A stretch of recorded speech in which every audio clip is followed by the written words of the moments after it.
दादाचं वयही नव्हतं आणि असं दादा इतके वर्षात कधी असा थकलाय किंवा आजारी पडलाय असं कधीच झालेलं नाही. त्याच्यामुळे हा आमच्यासाठी म्हणजे आजही खरं वाटत नाही की दादा आपल्यात नाही आहे. आणि शेवटी नियतीच्या मनात काय दादा होतं. गेल्यानंतर ज्या पद्धतीने रोहित पवार यांनी पत्रकार परिषद घेऊन अगोदर पवार साहेबांचं सांगणं की यामध्ये घातपात नाहीये, नंतर रोहित पवार यांनी पुढे येऊन सांगणं की घातपात झालाय म्हणून.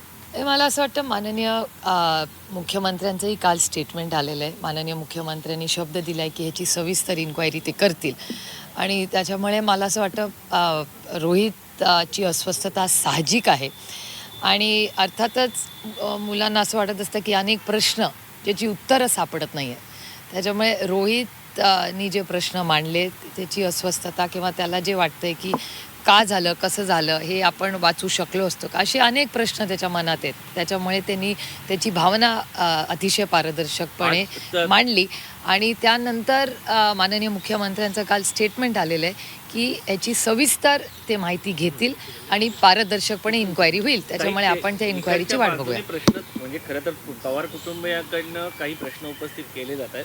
म्हणजे अजितदादांना खूप जवळचे मानत होते किंवा आहेत असं सातत्यानं सांगतात.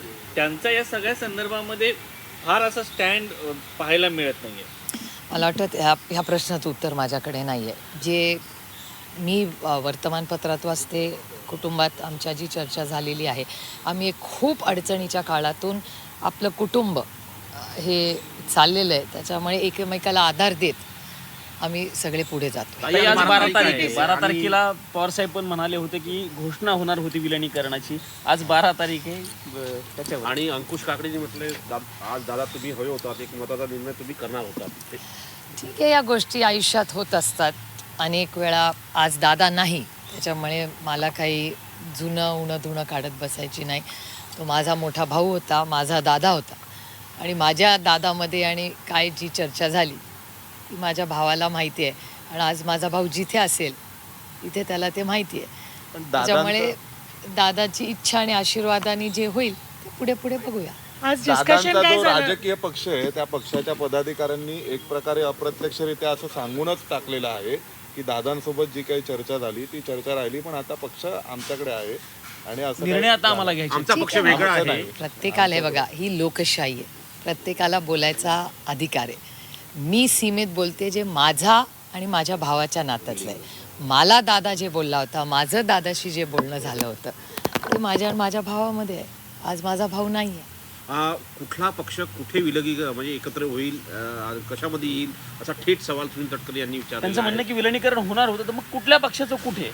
आणि तुम्ही एनडीए जॉईन करणार होते का? ही लोकशाही आहे, प्रत्येकाला बोलायचा अधिकार आहे आणि बऱ्याच लोकांना बऱ्याच गोष्टी माहिती आहे, पण अनेक वेळा लोकांना आवडत नाही मी हे बोललेलं. पण तुम्हाला सगळ्यांनाच माहिती आहे माझं पोट किती मोठं आहे आणि आज माझा भाऊच नाही राहिला हो.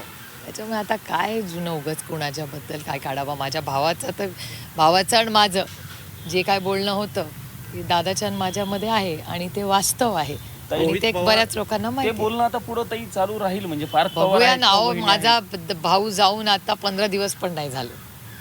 आम्हाला त्या शॉक मधून बाहेर तर येऊ. ताई, तुम्ही पण म्हणताय त्यांचं तर तुम्ही म्हणणं शॉक असं मधनं आहे बाहेर की अजून आलेले दादा नाही. गेले, दादाच्या गेल्या त्याच दिवशी यांनी विलिनीकरणाची चर्चा सुरू केली होती. मग तुमच्या हे पक्षात बघा, ही लोकशाही आहे, त्यांना बोलायचा पूर्ण अधिकार आहे.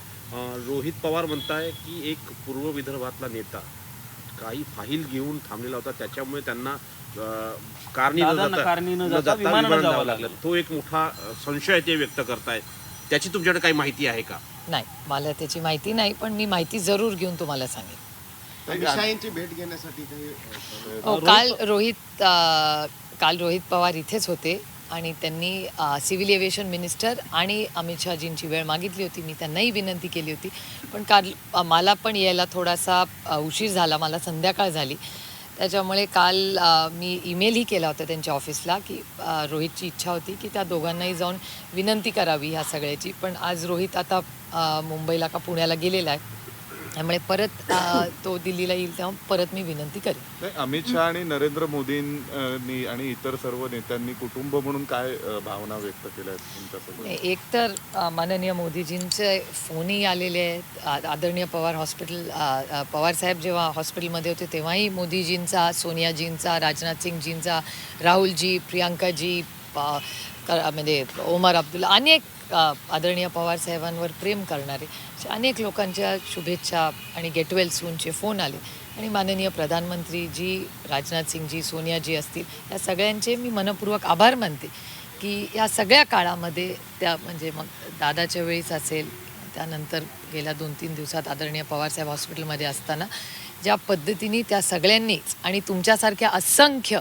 आदरणीय पवारसाहेब आणि पवार कुटुंबावर प्रेम करणाऱ्या तमाम महाराष्ट्रातल्या आणि देशातल्या अनेक लोकांनी जी साथ आम्हाला दिली त्याबद्दल मी मनापासून आभार मानते.